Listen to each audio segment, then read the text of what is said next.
2025 बीत गया। इस साल राजनीति, अर्थव्यवस्था, चुनाव और कानून सब पर बहस हुई, लेकिन एक मुद्दा लगातार सामने आता रहा, भारत के न्यायिक और कानूनी सिस्टम के भीतर दिखने वाला साफ विभाजन।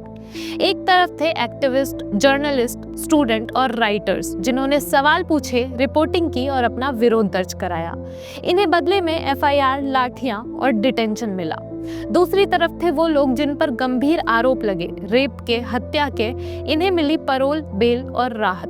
2025 में क्लाइमेट एक्टिविस्ट सोनम वांगचुक लद्दाख में 6 शेड्यूल और पर्यावरण के संरक्षण की मांग को लेकर आंदोलन कर रहे थे। इन्हें एनएसए के तहत हिरासत में ले लिया गया। उन पर आरोप लगाया गया कि उनके आंदोलन से कानून व्यवस्था को खतरा हो सकता है। उमर खालिद, जिन्हें 2020 में दिल्ली दंगों से जुड़े मामले में यूएपीए के तहत जेल में डाला गया, 2025 में भी वो बिना किसी कन्विक्शन के जेल में रहे। उनका ट्रायल अभी तक पूरा नहीं हुआ, लेकिन जेल में उनके 5 साल जरूर पूरे हो गए। राइटर अरुंधति रॉय, उनके खिलाफ 2010 में दी गई एक स्पीच को आधार बनाकर 15 साल बाद यूएपीए के तहत मुकदमा आगे बढ़ाया गया।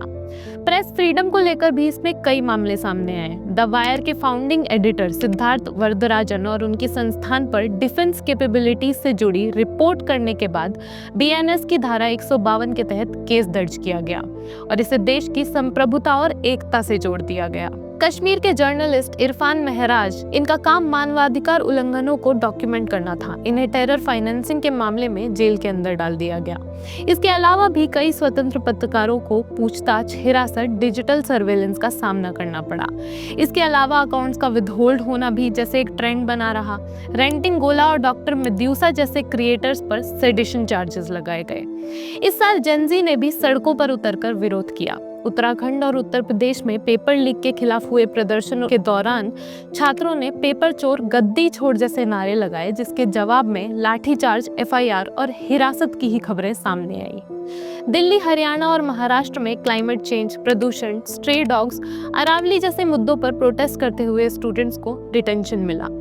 अब इस तस्वीर का एक दूसरा पहलू भी है। ऐसा नहीं है कि लोगों को सिर्फ जेल में डाला गया, बहुत से लोगों को राहत भी मिली। जैसे गुरमीत राम रहीम को एक बार फिर और पैरोल देकर रिकॉर्ड बनाया गया। आपको रेसलर्स प्रोटेस्ट तो याद होगा ही, तो बृजभूषण सिंह भी याद होंगे। उनको पॉक्सो मामले में अदालत से बरी कर दिया गया।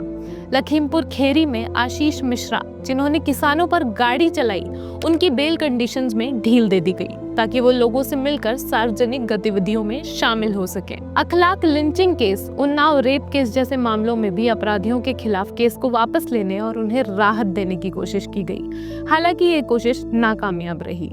2025 शायद इतिहास में एक ऐसे साल के रूप में याद रखा जाएगा जब न्याय व्यवस्था ने खुद पर ही सबसे ज्यादा सवाल खड़े किए। क्या कानून सबके लिए सच में एक जैसा है, या ये बस एक किताबी बात बनकर रह गई है?